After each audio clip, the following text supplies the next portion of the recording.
जय कुंज बिहारी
जय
ऐसी भक्ति वेदांत स्वामी श्री प्रभुपाद की इस्कॉन फाउंडाचार्य गुरु फाउंडाचार्य जगत श्री प्रभुपाद की अनंत कोटि वैष्णव की नमाचार्य श्री हरिदास ठाकुर की संवेद कौर भक्तवृंद की और गुरुष्ट समृद्ध और गुरुष्ट समृद्ध और गुरुष्ट समृद्ध और गुरुष्ट और गुरुष्ट और गुरुष्ट गुरु श्री प्रभुपाद की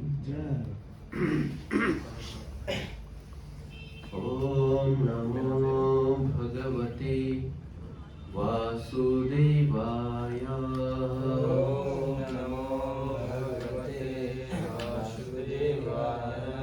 ओम नमो भगवते वासुदेवाय। ओम नमो भगवते वासुदेवाय। ओम नमो भगवते वासुदेवाय। ओम नमो भगवते वासुदेवाय। भगवद गीता है। भगवद गीता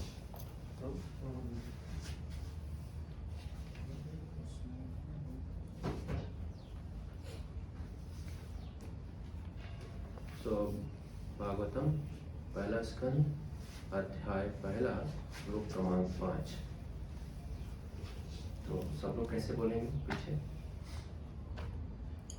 1-5 ना? 1-5 कौन से बोलेंगे? बोलिए। त एकदा तु मुनयः तो एकदा तु मुनयः प्रातर्तुहुताग्नयः प्रातहुताग्नयः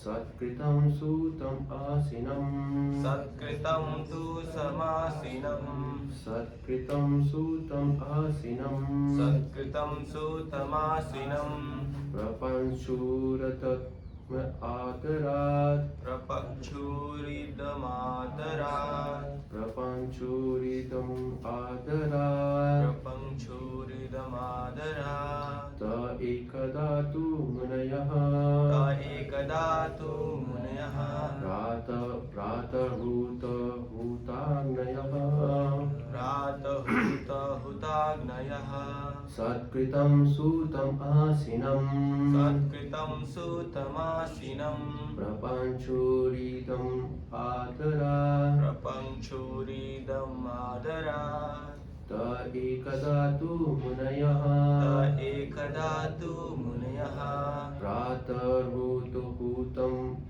अग्नयः प्रातर्हुताग्नयः सत्कृतं सूतम् आसीनं सत्कृतं सुतम् आसीनं प्रपञ्चुरिदम् आदरात् प्रपञ्चुरिदमादरात् इत एकदा तु मुनयः एकदा तु मुनयः प्रातहुताग्नयः सकृतं सुतमासीनं सत्कृतं सुतम् आसीनं प्रपञ्चुरिदमादरात् प्रपञ्चुरिदम् आदरात् ता एकदा तु मुनयः ता एकदा तु मुनयः प्रातर्हुताग्नयः हुताग्नयः सत्कृतं सुतम् आसीनं सत्कृतं सुतम् आसीनं प्रप्रचुरिदम् आदरात् प्रपञ्चुरिदमादरात्। अनुवाद और तात्पर्य श्रील प्रभुपाद के द्वारा श्रील प्रभुपाद की ते वे मुनिगण एकदा एक दिन तू लेकिन मुनयः मुनिगण प्रातः काल पूत जलाकर पूत अग्नयः यज्ञ की अग्नि सत्कृतं आदर समेत सूतम श्री सुत गोस्वामी को आसीनम बैठा कर प्रपच्छु पूछा इदम इस पर निम्नलिखित आदरात आदरात् आदर पूर्वक आदरपूर्वक अनुवाद तात्पर्य एक दिन यज्ञ अग्नि जलाकर अपने प्रातःकालीन कृतों से निवृत्त होकर तथा श्रील श्रुत गोस्वामी को आदर पूर्वक आसन अर्पण करके ऋषियों ने सम्मान पूर्वक निम्नलिखित विषयों पर प्रश्न पूछे। तात्पर्य आध्यात्मिक सेवाओं के लिए प्रातःकाल सर्वश्रेष्ठ समय होता है। ऋषियों ने भागवत के वक्ता के लिए ससम्मान एक ऊंचा आसन अर्पण किया जिसे व्यास आसन कहते हैं। श्री व्यास देव समस्त मनुष्यों के मूल आध्यात्मिक उपदेष्टा हैं। अन्य सारे उपदेशक उनके प्रतिनिधि माने जाते हैं। प्रतिनिधि वही है जो श्री व्यास देव के दृष्टिकोण को सही प्रस्तुत कर सके। श्री व्यास देव ने भागवत का संदेश श्री सुखदेव गोस्वामी को प्रदान किया और श्री सुत गोस्वामी ने उनसे इसे सुना। श्री व्यासदेव के सारे प्रामाणिक प्रतिनिधियों को शिष्य परंपरा में गोस्वामी समझना चाहिए। ये गोस्वामी अपनी सारी इंद्रियों को वश में करके पूर्ववर्ती आचार्यों के पथ में दृढ़ रहते हैं। वे भागवत पर मनमाने व्याख्यान नहीं देते, अपितु अपने उन पूर्ववर्ती आचार्यों का अनुगमन करते हुए अत्यंत सावधानी से सेवा करते हैं जिन्होंने उन तक दिव्य संदेश को यथारूप पहुंचाया।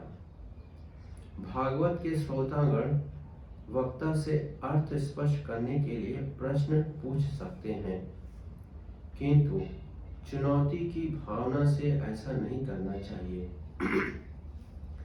श्रोता को चाहिए कि वक्ता तथा विषय वस्तु के लिए अत्यंत सम्मान के साथ प्रश्न पूछें। भगवत गीता में भी इसी विधि का निर्देश किया गया है। मनुष्य को उपयुक्त स्रोतों से विनय पूर्वक श्रवण करके दिव्य विषय सीखना चाहिए। इसीलिए इन मुनियों ने वक्ता सुत गोस्वामी को अत्यंत सम्मान पूर्वक संबोधित किया।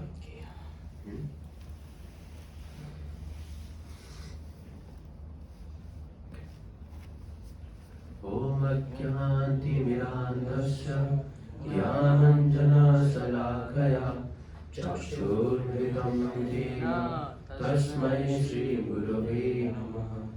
श्रीचैतन्यमनोभीष्टं स्थापितं येन भूतले स्वयं रूप कदा मह्यं ददाति स्वपदान्तिकं। वन्देऽहं श्रीगुरु श्रीयुतापदकमलं श्रीगुरुं वैष्णवांश्च। श्रीरूपं साग्रजातं शग्नरघुनाथान्वितं तं सजीवं सावैकं सावधूतं परिजनसहितं कृष्णचैतन्यदेवं श्रीराधा कृष्णपादान् सगणललिता श्रीविशाखान्वितांश्च। हे कृष्ण करुणा सिन्धु दीनबन्धु जगत्पते गोपेश गोपिकान्त राधाकान्तमस्तुते।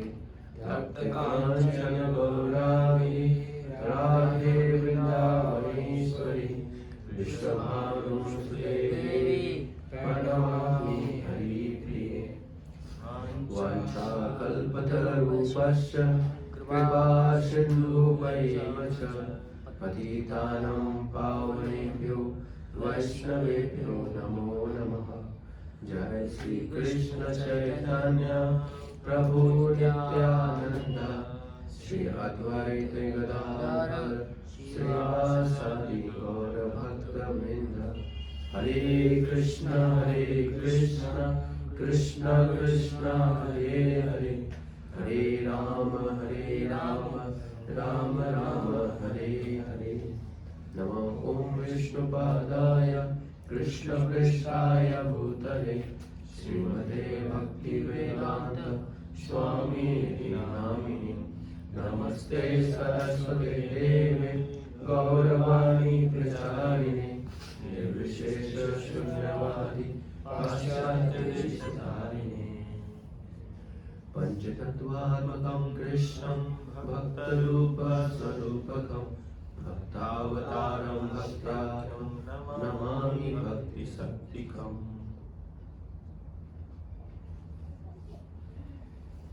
हरे कृष्णा। आप सभी लोगों का आज के सत्र में बहुत स्वागत है। बहुत अच्छा लगा यहाँ पर आप भक्तों को इस प्रकार से प्रचार करने में बहुत अच्छा श्रद्धा के साथ हृदय के साथ भगवान के नाम का संकीर्तन करके लोगों को भक्ति से जोड़ रहे हैं। बहुत अच्छा प्रयास है आप लोगों का। भक्ति में प्रयास और कृपा ये दो महत्वपूर्ण चीज़ें हैं। इस पे वेदांत सूत्र में भी जो है इस पे कई बड़े बड़े ऋषिगण जो है चर्चा कर रहे हैं कि भगवान की कृपा या फिर भक्ति की प्रयास दोनों में श्रेष्ठ क्या है। तो वेदांत सूत्र पे एक पूरा अध्याय है कि यही आकलन कर रहे हैं कि दोनों में श्रेष्ठ क्या है। क्योंकि अगर भक्त प्रयास ना करे तो भगवान की कृपा नहीं मिलेगी, और भगवान की कृपा नहीं मिलेगी तो भक्त जो है प्रयास सफल नहीं होगा। तो दोनों में श्रेष्ठ क्या है। तो ये सब्जेक्ट है, यह विषय है कि इस दोनों में श्रेष्ठ क्या है। ये जो भगवत तत्व को समझने के लिए जिज्ञासु होते हैं उनके लिए ज़्यादा महत्वपूर्ण होता है।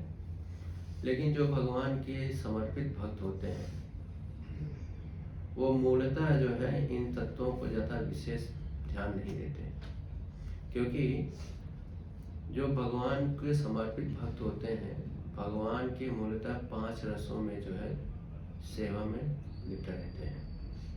शांत रस, साख्य रस, दास्य रस, वात्सल्य रस और माधुर्य रस।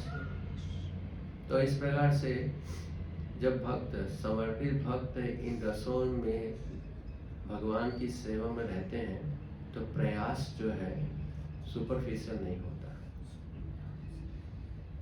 आवाज आ रही है ना। प्रयास जो है वो इस प्रकार का प्रयास हो गया जैसे गाय जो है नए जन्म दिए हुए बछड़े की पालन पोषण करती है। तो प्रयास नहीं है, वो क्या है, वात्सल्य है। प्रयास और वात्सल्यता में अंतर क्या है। वात्सल्यता में भी प्रयास है। गुरु और शिष्य में जो संबंध है, जैसे गुरु की सेवा शिष्य करता है तो वो क्या है, वो सेवा है। सेवा में प्रयास है। सेवा किस रस में कर रहा है, दास रस में। यहाँ पर शिष्य दास है गुरु का, दास से भाव में सेवा कर रहा है। इसी प्रकार से माधुर्य रस में जहाँ पर राधा रानी भगवान की सेवा कर रहे हैं उसको बोलते हैं माधुर्य प्रेम। तो सभी इन 5 जो मुख्य रस हैं, जब भक्त इन रस में भगवान की सेवा करता है तो ऐसे भक्त समूह को उनका ध्यान नहीं रहता कि भगवान की कृपा श्रेष्ठ है या मेरा प्रयास श्रेष्ठ है। क्यों? क्योंकि रस जो होता है, ये 5 मुख्य रस,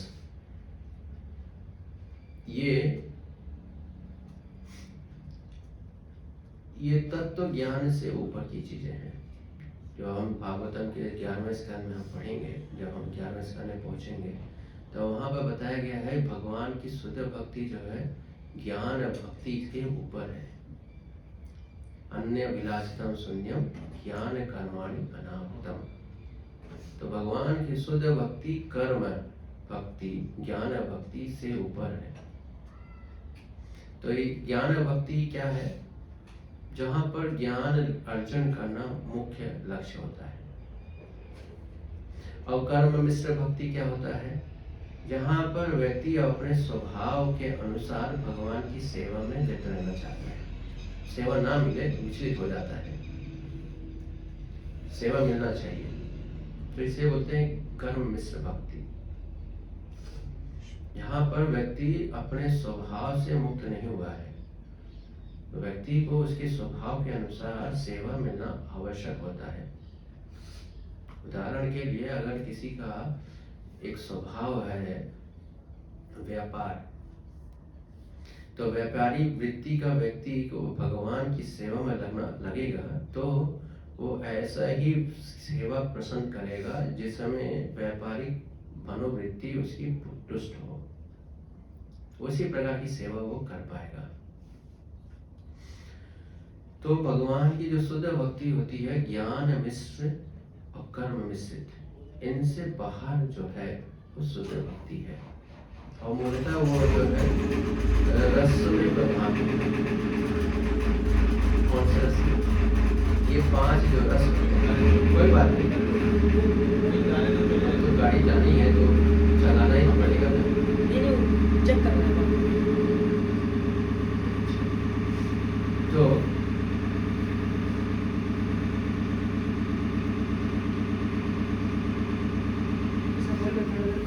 नहीं बंद हो रहा है, ठीक है, कोई बात नहीं, बैठ जाओ। तो भगवान के जो शुद्ध भक्ति की अभिलाषा रखते हैं, उनका जो ध्येय होता है इन 5 रसों में लिप्त रहना। इन 5 रसों में रहकर जो है सेवा करते हैं, और उनका लक्ष्य भी यही होता है कि 5 रसों में पूर्ण रूप से जो है भगवान की सेवा में व्यस्त रहना। कैसे व्यस्त रहना? गोपी फलतो पद कमलयो दास दासानुदास, अर्थात भगवान के जो ब्रज लीलाओं में जो ब्रजवासी हैं, ब्रजवासी जब बोला जाता है तो भगवान के लीलाओं से संबंधित जो है, जैसे माता यशोदा है ना, रोहिणी, गोपियाँ, गोप, ग्वाल, जो भगवान की लीलाओं में संबंधित है। ऐसा नहीं कि जब बोला जाता है ब्रजवासियों के पद कमल उदास उदास, तो ऐसा नहीं कि जो है आज के समय में ब्रजवासी, अभी आज के समय में ब्रजवासी वास्तव में कौन है ये कहना कठिन है। प्रभुपाद कौन है? एक ब्रजवासी है। प्रभुपाद कौन है? ब्रजवासी। तो ऐसे भगवान के पार्षद, नित्य पार्षद आचार्य, ये सब कौन है? ब्रजवासी। तो इनके पद कमल, इनके पद कमल में इनका अनुसरण करते हुए जो है हमें क्या करना है? दासत्व के भाव में रहकर भगवान की सेवा में व्यस्त रहना। इस स्तर तक आने के लिए व्यक्ति को दो प्रकार की श्रेणियों को पार करना पड़ता है। वो है कर्म मिश्रित भक्ति और ज्ञान मिश्रित भक्ति। कोई भी डायरेक्ट इस स्तर पर नहीं पहुंच पाता जहां पर कर्म ज्ञान मिश्रित नहीं है, अनावृत हो गया है, इस स्तर पे नहीं कर पाते भक्ति।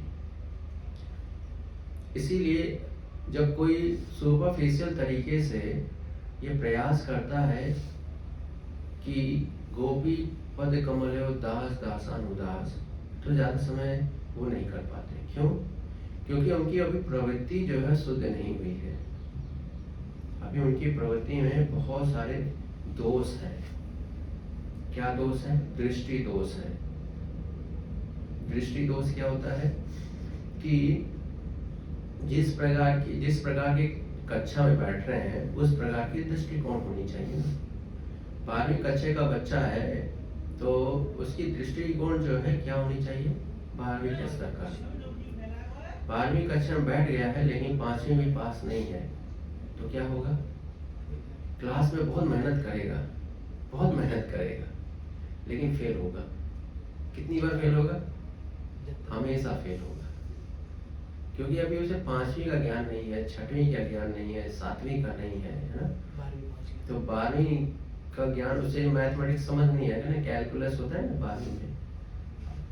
तो मुझे खुद ही याद है जब मैं स्कूल में था, जब मैं 4th क्लास में था, तो हम जो इस स्कूल में पढ़ते थे 5वीं तक जो है पूरा अलग ही सेक्शन होता था। वहाँ पर जो है सीनियर बोर्ड के लोग नहीं आ पाते थे और जूनियर बोर्ड जो है सीनियर बोर्ड में नहीं जा पाते थे। तो हमें पता नहीं चलता था कि 6वीं से क्या पढ़ाई होती है। बहुत जिज्ञासा होती थी कि बहुत बड़ा कैंपस है, क्रिश्चियन कॉलेज था, तो हमें बहुत जिज्ञासा थी कि क्या होता है वो, सब कैसी पढ़ाई होती है। 4th क्लास में हम थे, तो एक दिन भाग्य बन गया कि हमें जो है हमारी जो सिस्टर थी, हम 4-5 बच्चों को जो है उस कैंपस में, सीनियर कैंपस में भेजा कुछ कार्य के लिए। तो हम गए और एक वहाँ 12th का सीनियर जो सेक्शन था, हो सकता है वो 11वीं-12वीं का सेक्शन था। तो वहाँ गए तो वहाँ पर जो है बड़े चिन्ह लगे हुए, बोर्ड में चिन्ह बने हुए थे, है ना। डेल्टा का साइन था, AB लिखा था, स्क्वायर लिखा था, फिर इक्वल टू दिस लिखा था, फिर बहुत सारा कुछ सब कुछ ABCD में लिखा था। तो हमने क्या निष्कर्ष निकाला कि ए स्क्वायर B स्क्वायर ये सब क्या होता है। हम तो A फॉर एप्पल पढ़े हैं अभी, B फॉर बॉल पढ़े हैं, है ना, और इज इक्वल टू ABC लिखा हुआ है। तो ये सब हमें बिल्कुल नहीं समझ आता था। तो हम जो है डर गए थे, अरे इतना कठिन पढ़ाई करें, कैसे करेंगे हम।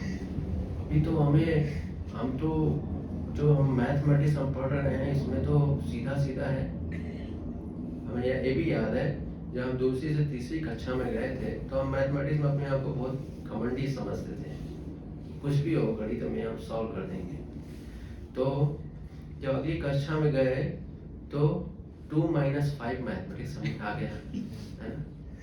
तो हमने जब देखा तो हमने सीधा पुस्तक खोला तो देखा तो कि लगता है कि इस क्लास में ना सब गलत पढ़ाया जा रहा है। 2 - 5 कहीं होता है, हमें पढ़ाया गया है 2 आम है और 2 में से 1 आम निकालो तो कितना बचता है, 1 आम बचता है। अब यहाँ पर ये कैसे प्रिंसिपल काम करेगा, 2 - 5, ये गलत है। तो मेरे पिताजी जो है मुझे बहुत समझाने का प्रयास कर रहे थे, मैं समझ नहीं रहा था। जब फिर क्लास स्टार्ट हुआ और फिर डंडे पड़े, तब जो है पिताजी ने मेरे शिक्षा दिया कि लोन होता है, लोन के अनुसार जो है फिर सिखाया समझाया।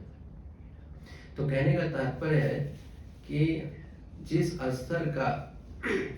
स्तर में हम भक्ति करना चाहते हैं उस स्तर पर अगर हमारी बुद्धि विकसित नहीं होती है तो उस स्तर पे हम भक्ति ज़्यादा समय नहीं कर पाते, दोष खोजते हैं, गलतियाँ, दोष वृत्ति होती है। तो सही दृष्टिकोण प्राप्त करने के लिए जरूरी होता है कि हम उस स्तर पे पहुँचें। तो वास्तविकता यह है कि भक्ति मार्ग में जो सबसे बड़ा 2 फेज है वो है कर्म मिश्र भक्ति, ज्ञान मिश्र भक्ति। तो शुरुआत में जब हम भक्ति मार्ग में आते हैं तो हम अपने प्रवृत्ति के अनुसार भक्ति में लगते हैं। हमें कीर्तन अच्छा लगता है, हमें ये अच्छा लगता है, हमें वो अच्छा लगता है, हमें जप करना अच्छा लगता है इत्यादि। तो कोई गलत नहीं है, ये क्या है, श्रेणी है। तो जो भक्त को शुद्ध भक्ति अभिलाषा होती है तो उसके लिए उनको योग्य बनना भी अति आवश्यक है। इसलिए यहाँ आता है श्रम। इसलिए भक्त को श्रम करना चाहिए। कैसा श्रम? उस स्तर की भक्ति करने की जो योग्यता है वो विकसित करना। जैसे किसी को पढ़ना है, आगे पढ़ाई करना है, तो पढ़ने के लिए जितने भी कक्षाएं होती हैं उन सबको क्या करना होता है, पढ़ के समझना होता है, पास होना होता है। तब जाकर उस 12वीं या फिर मैथ इंजीनियरिंग मैथमेटिक्स या पीएचडी मैथमेटिक्स पढ़ने के योग्य बनता है। वैसे ही शुद्ध भक्ति, शुद्ध भक्ति के लिए कुछ ज्ञान है, अति आवश्यक है, बहुत आवश्यक है। उसको इग्नोर करके सीधा को कोई शुद्ध भक्ति करने के प्रयास करेगा, सफल नहीं होगा। तो यही शुद्ध भक्ति, तो यहाँ पर जो है मुनिगण जो है यहाँ पर जो क्या बता, कैसे उनका दिनचर्या होता था, इस श्लोक में जो है बताया जा रहा है। क्या आप करते थे? प्रातर्भूत भूताग्नय अग्नय, तो द्वापर युग का समय है और ऋषिगण जो है उनके कई प्रकार के अनुष्ठान होते हैं, प्रातःकालीन अनुष्ठान, जिसको हम बोलते हैं मॉर्निंग प्रोग्राम। तो मॉर्निंग प्रोग्राम क्यों इतना आवश्यक है? यहाँ पर सभी ऋषिगण जो है सूत गोस्वामी को आदर के साथ आसन अर्पण कर रहे हैं, लेकिन कब कर रहे हैं? प्रातःकालीन कृत्यों से निवृत्त होकर। तो मॉर्निंग प्रोग्राम बहुत आवश्यक है। सो मॉर्निंग प्रोग्राम में जो है क्या करना होता है, हम जो है कई प्रकार के, एक साधारण भाषा में बोले तो हम ज्ञान लेते हैं, लेकिन ज्ञान क्या है, ज्ञान किसको कहते हैं, ये भी जानना होगा। ज्ञान किसको कहते हैं? भगवत गीता में भगवान जो है बता रहे हैं ज्ञान क्या है। 13वें अध्याय में जो है भगवान व्याख्या किए हैं कि ज्ञान क्या होता है। तो हम उसको एक एक करके पढ़ लेते हैं। 8 से लेकर 12वें श्लोक तक जो है भगवान बता रहे हैं ज्ञान क्या होता है। अमानित्वम, अमानित्व मतलब विनम्रता। ये विनम्रता जो है प्राप्त करना, ये क्या है? ज्ञान युक्त हुआ। विनम्रता प्राप्त नहीं होता आसानी से, है ना। फिर क्या है? अधिवृत्तम मतलब दंभ विहीनता, दंभ की भावना नहीं होना, है ना। प्राइड, गर्वान्वित होना, इससे विहीन होना, दंभ विहीनता। अहिंसा, शांति, सहिष्णुता, है ना, सहनशीलता, ये सब ये क्या है? ज्ञान है। तो प्रभुपाद ने जो है इन सबको जो है बहुत अच्छी तरह से विस्तार रूप से जो है समझाए हैं। तो एक बार मैं सारी गुणों को पढ़ लेता हूँ, क्या क्या ज्ञान होता है ना। आर्जवम, आर्जवम का अर्थ है सरलता। आचार्य उपासना, आचार्यों की उपासना करना, ये क्या है? ज्ञान है। शौचम, शौचम का अर्थ क्या है? पवित्रता, है ना। तो पवित्रता हम कितने स्तर पर रखते हैं? 3 स्तर पर। काया मनसा गिरा। काया मतलब शरीर की अवस्था में स्वच्छता, मनसा मतलब मन से स्वच्छता, मन स्वच्छ होना चाहिए, और गिरा वाणी, वाणी भी हमारी स्वच्छ होनी चाहिए। ये 3 प्रकार से स्वच्छता होनी चाहिए। ये कौन कर पाता है? जिसके पास ये ज्ञान है ना। फिर आगे है स्थैर्यम, स्थैर्यम, धैर्यम लिखा है। दृढ़ता, दृढ़ता होना, दृढ़ादपि सुनी चाहिए, धैर्य रखना, दृढ़ के समान भावना रखना, इसलिए क्या चाहिए? दृढ़ता चाहिए। आत्म विनिग्रह, आत्म संयम, आत्म संयम का अर्थ क्या है? इंद्रियों पर कंट्रोल करना। इंद्रियां जो है, इंद्रियां पर हमारा नियंत्रण हो, ना कि इंद्रियां हमको नियंत्रित कर रही हैं। इंद्रियों पे हमें नियंत्रण प्राप्त करना होता है। फिर इंद्रिय अर्थेषु वैराग्यम, वैराग्य की भावना होना। अहंकार, मिथ्याभिमान से रहित। जन्म मृत्यु जरा व्याधि दुख दोषानुदर्शनम। तो यहाँ पर क्या बता रहे हैं? जन्म मृत्यु, वृद्धावस्था तथा रोगों के दोषों की अनुभूति एक्सपीरियंस। एक्सपीरियंस का दो प्रकार का होता है। एक्सपीरियंस होता है जो हम अनुभव करते हैं, और एक्सपीरियंस होता है ये ज्ञान से संबंध है। एक्सपीरियंस होता है देख कर। पहला एक्सपीरियंस जो है हम कहाँ से लेते हैं? देख कर। दूसरा है सुनकर।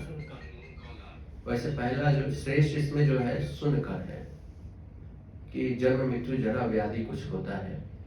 दूसरा होता है देख कर। तीसरा है अनुभव करके। अनुभव अपने जीवन में अनुभव करके। फिर उसके बाद क्या है? वैराग्य। फिर उसके बाद क्या है? हाँ, असक्ति अनभिंग पुत्र दार ग्रह आदिसु। क्या इसका मतलब है? संतान, स्त्री, घर तथा अन्य वस्तुओं की ममता से मुक्ति। अर्थात ममता से मुक्ति का क्या अर्थ है? कि परिवार नहीं चलाना चाहिए, ये मुक्ति अर्थ नहीं है। अर्थ यह है ममता से मुक्ति, क्योंकि कष्ट जो मिलता है वो ममता से मिलता है, संबंध से नहीं मिलता है। ममता से, संबंध में जो ममता होता है वो कष्ट का कारण होता है, वो बंधन का कारण होता है। ममता नहीं होना चाहिए, संबंध होना चाहिए, लेकिन संबंध में ममता नहीं होना चाहिए। तो फिर क्या होना चाहिए? संबंध में कर्तव्य होता है। जैसे उदाहरण देता हूं पहले, जैसे पिता का कर्तव्य है, पिता का पुत्र के प्रति कर्तव्य है। तो जब कर्तव्य परायण होता है तो धर्म के अनुसार पिता का जो कार्य है पुत्र के प्रति वो करता है। तो धर्म क्या बताता है पिता को पुत्र के प्रति क्या कर्तव्य है? कि पुत्र को इस योग्य बनाना कि वो अपने अध्यात्म जीवन को सफल कर सके। अपने जो जन्म लेते हुए इस शरीर को धारण किया है, कई जन्मों को लेते हुए अपने वो एक आत्मा जो है अपने जर्नी में निकली हुई है, उस जर्नी को सफल करने के लिए इस शरीर में अभी ये आत्मा आई है। मेरा कर्तव्य है कि इस आत्मा को इसके जर्नी में सफल करना। जैसे आप यहाँ से कहीं जाते हैं तो रास्ते में किसी रास्ता भ्रमित हो जाते हैं, डाउट में आते हैं, तो क्या करते हैं? प्रश्न करते हैं, मुझे इस मार्ग पे जाना है, क्या करना चाहिए? तो वो व्यक्ति अगर सही होगा तो क्या बताएगा? सही दिशा देगा। लेकिन व्यक्ति सही नहीं होगा तो क्या करेगा? या तो घुमाएगा या तो मना कर देगा, है ना? सही ज्ञान ना देकर बाकी सब करेगा। तो उसी प्रकार से हर जीव आत्मा जो है, जो शरीर प्राप्त किया है, ये आत्मा की क्या है? जर्नी है। तो इस जर्नी में हम आए हैं, इस शरीर प्राप्त करके इस परिवार में जन्म लिए हैं। तो इस परिवार के सदस्यों का कर्तव्य है कि इस जो जीवात्मा इस शरीर में मेरे पुत्र के रूप में आया है, इसे आगे की जर्नी सक्सेसफुल हो, उसके लिए उसे योग्य बनाना। ये पिता का धर्म है, पिता का धर्म है, माता का धर्म है। तो जब धर्म नहीं होता, कर्तव्य नहीं होता, तो ममता होती है। तो ममता का क्या अर्थ है? ममता का अर्थ है कि अब ये जो है मेरा पुत्र है, इसे ये मैं इसके लिए करूंगी या करूंगा और ये मेरे लिए करेगा। आज मैं इसका पालन पोषण कर रही हूँ या कर रहा हूँ, कल मेरा ये पालन पोषण करेगा। ये क्या है? ये ममता है। ममता का संबंध जो है लोभ से है, इंद्रिय लोभ। तो इसीलिए पर संबंध में कर्तव्य जरूरी है, ममता नहीं। जब ममता होगा तो आप जो है पाप कर्म करेंगे।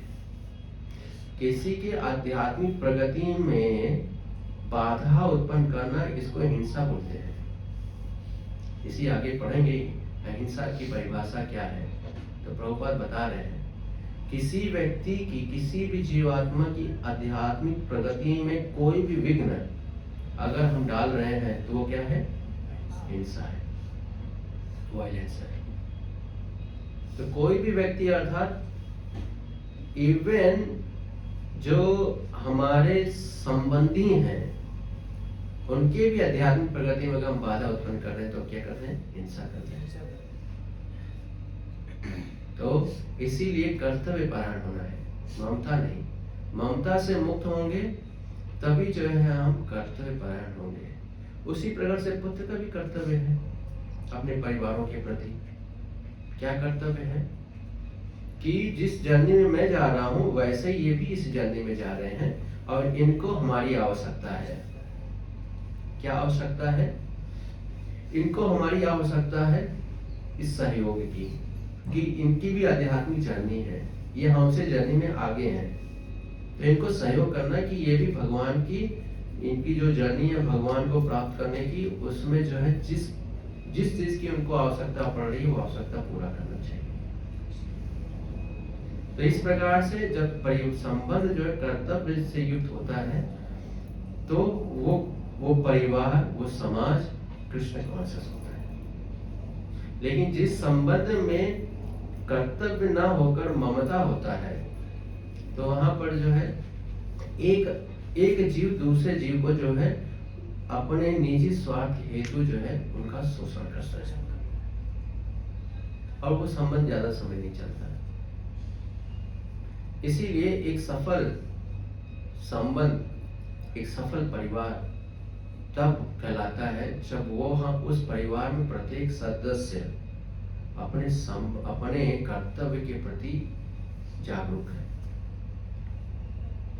जागरूकता बहुत आवश्यक है।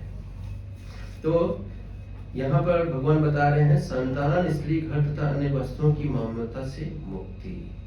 ठीक है, फिर आगे अच्छी तथा बुरी घटनाओं के प्रति समभाव। जैसे हमारे जीवन में बहुत सारे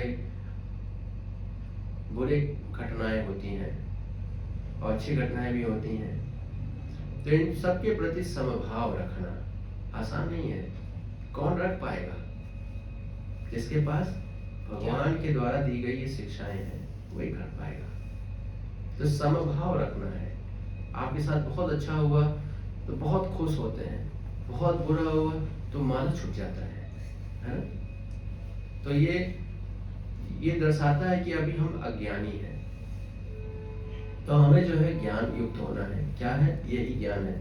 अच्छी तरह बुरी घटनाओं के प्रति समभाव रखना, मेरे प्रति निरंतर अनन्य भक्ति, भगवान के प्रति अनन्य भक्ति, ये क्या है? ज्ञान है। एकांत स्थान में रहने की इच्छा एकांत स्थान में रहने की इच्छा, ये सबके लिए नहीं है। ध्यान से समझिएगा। प्रभुपाद जो है यही बताते हैं कि एकांत में हर व्यक्ति नहीं रह सकता। क्यों नहीं रह सकता? क्योंकि उसका मन शुद्ध नहीं हुआ है। जैसे एकांत में रहेगा, मन में जो है वो सारे देहात्म बुद्धि जो है, देहात्मिक इंद्रिय तृप्ति की इच्छाएं जो है आपको ग्रसित कर देंगी और व्यक्ति जो है क्या हो जाता है? लोनलीनेस का शिकार हो जाता है, अकेलापन का शिकार होता है। वैसे यूनाइटेड नेशंस का भी रिपोर्ट आया है कि आज के समय में अकेलापन जो है एक बहुत भयानक बीमारी है, बहुत भयानक बीमारी है। क्यों? साधु को जो है एकांत में रहना चाहिए, और लेकिन जो साधु नहीं है वो एकांत में नहीं रह सकता, पागल हो जाएगा, लोनलीनेस हो जाएगा, बीमार हो जाएगा। तो साधु बनना है। इसका अर्थ यह है, इसका एक अर्थ ये भी है कि इच्छा, भौतिक इंद्रिय तृप्ति से अपने आप को अलग कर देना, उसे बोलते हैं एकांत। एकांत लक्ष्य जिसका एक है, एकांत। जो अपने आप को इंद्रिय वासनाओं से अलग कर दिया है वो एकांत। इसे बोलते हैं एकांत में रहना चाहिए। अर्थात इच्छा, भौतिक इंद्रिय इच्छाओं के साथ नहीं रहना चाहिए। क्यों? एकांत का यह अर्थ है। ओके, जन समूह से विलगाओ, आत्म साक्षात्कार की महत्ता को स्वीकार करना, है ना? आत्म साक्षात्कार की महत्ता को स्वीकार करना कि जीवन में प्रथम कर्तव्य क्या है। हमने इस समाज में हम रह रहे हैं, इस मनुष्य शरीर में रह रहे हैं, इस देश काल में रह रहे हैं, प्रथम कर्तव्य क्या है? क्या है? आत्म साक्षात्कार की महत्ता, इंपॉर्टेंस ऑफ सेल्फ रियलाइजेशन। ये है परम सत्य की दार्शनिक खोज। ये सब क्या है? भगवान इसको बताते हैं, ये ज्ञान है। तो ये ज्ञान जो है हम कैसे प्राप्त करते हैं? ये ज्ञान जो है हम कैसे प्राप्त करते हैं? तो भागवतम में जो है ऋषि मुनि जो है यही करके अपने दिनचर्या जो है यही होती है। सबसे पहले जो कार्य करते हैं दिनचर्या में वो क्या है? साधना। तो वैष्णवों का जो साधना है वो यही है कि इस प्रकार की योग्यताओं को प्राप्त करना। यही योग्यताएं जब आएंगी हमारे अंदर, जब हम इन योग्यताओं से युक्त होंगे तब हम योग्य बन पाएंगे शुद्ध भक्ति प्रवेश में। शुद्ध भक्ति सबको करना है ना। तो उसके लिए ये सभी योग्यताएं जो है विकसित करना होता है। तो कैसे करते हैं? साधना। और वो क्या है? जैसे यहाँ पर आचार्यगण जो है, यहाँ पर ऋषि मुनि जो है कर रहे हैं, क्या है? Morning program. मॉर्निंग प्रोग्राम के साथ साथ यहाँ पर एक और भी चीज बता रहे हैं। आदर पूर्वक आसन अर्पण करके सम्मान पूर्वक निम्नलिखित प्रश्न करना है। तो भक्ति में जो उन्नति का जो सबसे महत्वपूर्ण कारण बनता है वो है प्रश्न, कि किस प्रकार के प्रश्न हमारे पास हैं। जब साधु के पास जाते हैं तो प्रश्न जो है होना चाहिए, लेकिन किस प्रकार का प्रश्न होना चाहिए ये आगे के श्लोक में पता चलेगा। तो प्रश्न इस प्रकार से होना चाहिए। आगे के श्लोक में पढ़ेंगे तो हम मिलेगा। पहला प्रश्न की क्या क्या योग्यताएं हैं, वो प्रश्न कैसे हमें पूछना चाहिए वो बताया गया है। पहला गुण है कि प्रश्न से 3 लोगों की लाभ हो। वो प्रश्न जिससे 3 लोगों को लाभ हो वो प्रश्न होने चाहिए। पहला, जो पूछ रहा है उसको लाभ हो। दूसरा, जो बता रहा है उसको लाभ हो। तीसरा, समाज को लाभ हो। इस प्रकार के प्रश्न जो होते हैं बहुत महत्वपूर्ण होते हैं। इसीलिए शास्त्र, कोई भी आप शास्त्र पढ़ लीजिए, भगवत गीता, भागवतम, पुराण, इतिहास, सब जगह प्रश्न उत्तर है। प्रश्न से ही शुरू हो रहा है। धर्म क्षेत्र कुरुक्षेत्र, वहां पर क्या, कहाँ से स्टार्ट हो रहा है? प्रश्न से। सो भक्त के जीवन में जो प्रश्न होने चाहिए वो इतने महत्वपूर्ण होने चाहिए, इतने प्रभावशाली होने चाहिए कि क्योंकि जितना प्रभावशाली प्रश्न होगा उतना ही अच्छी तरह से वो योग्य होगा इन ज्ञान को अपने जीवन में उतारने में। इस ज्ञान को अपने जीवन में उतारने की योग्यता का यही मार्ग है प्रश्न, क्वालिटी ऑफ क्वेश्चन। जब सनातन गोस्वामी चैतन्य महाप्रभु के पास गए तो प्रश्न निकल गए कि मैं कौन हूँ। समाज बोलता है कि मैं विद्वान हूँ, लेकिन मुझे नहीं लगता कि मैं विद्वान हूँ। मैं कौन हूँ, है ना? तो प्रश्न ऐसा होना चाहिए कि समाज कल्याण कर सके। तो इस प्रकार का प्रश्न कौन पूछ सकता है? ऐसा प्रश्न हर व्यक्ति नहीं रख पाएगा। अभी कल जो है एक सुप्रीम कोर्ट का एडवोकेट बहुत परेशान था एक हफ्ते से बार बार मुझे प्रश्न कर रहा था, बहुत प्रश्न कर रहा है।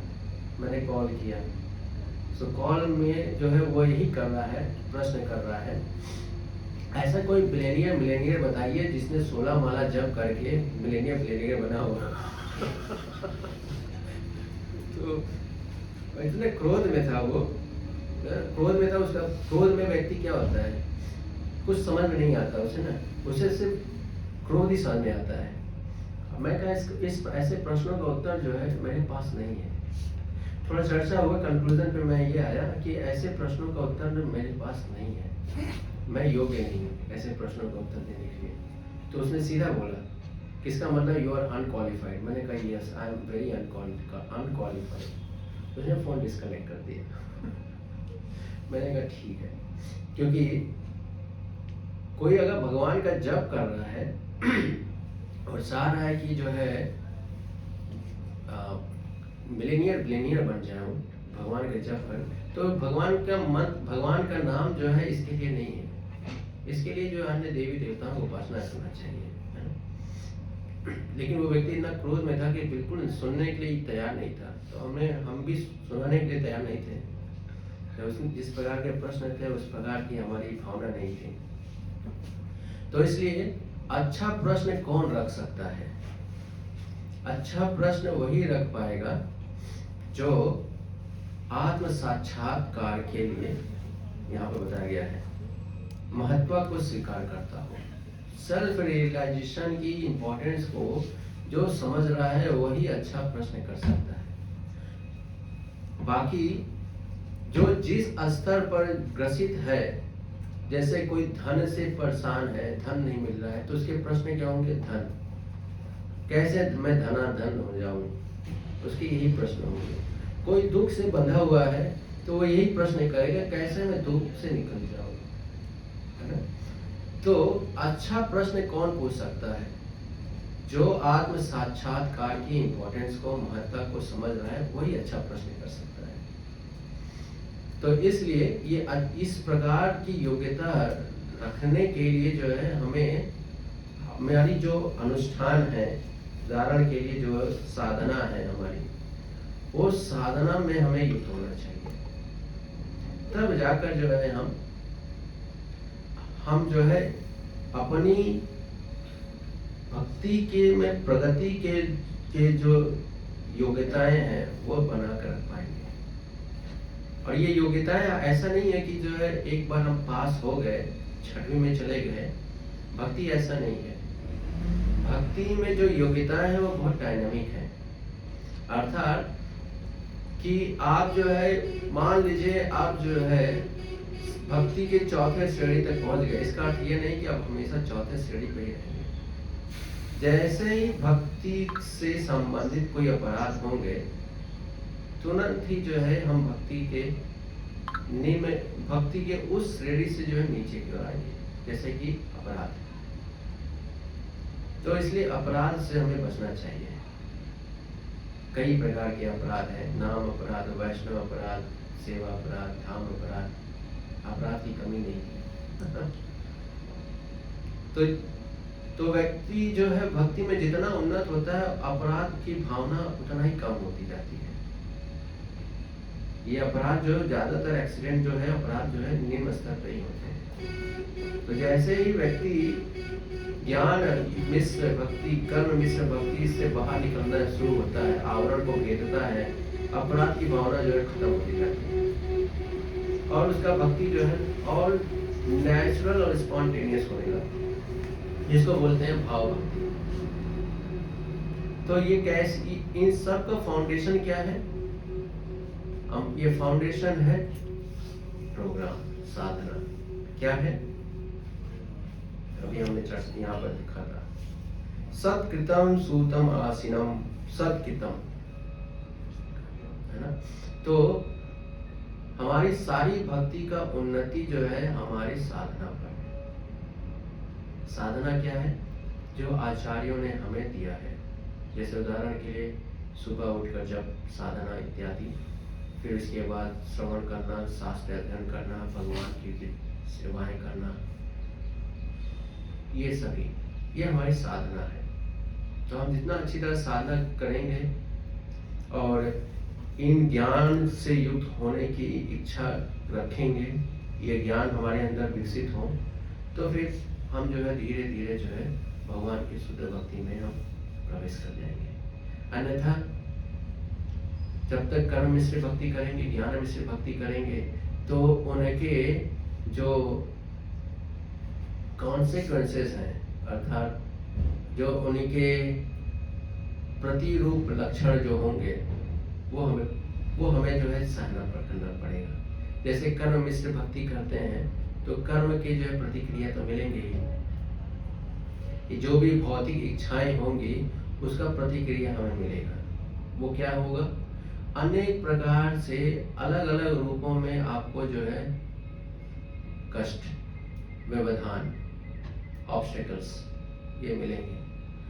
वैसे ज्ञान मिश्र भक्ति में क्या मिलेगा, द्वंद्व, इग्नोरेंस,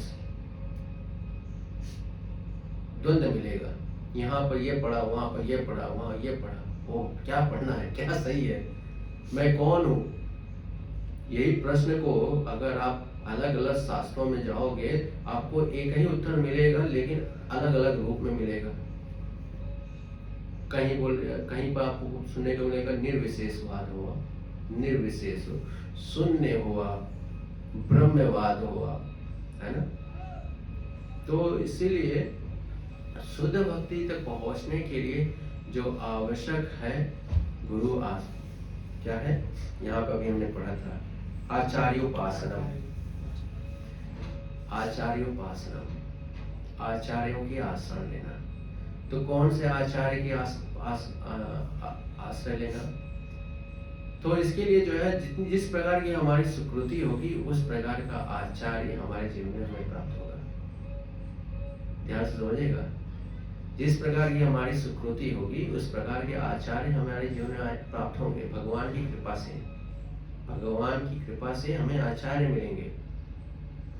तो अगर हमारे स्तर जो है भगवान के स्तर की है, ब्रह्मेति परमात्मेति भगवानेति शब्द थे, तो अगर हम भगवान तक की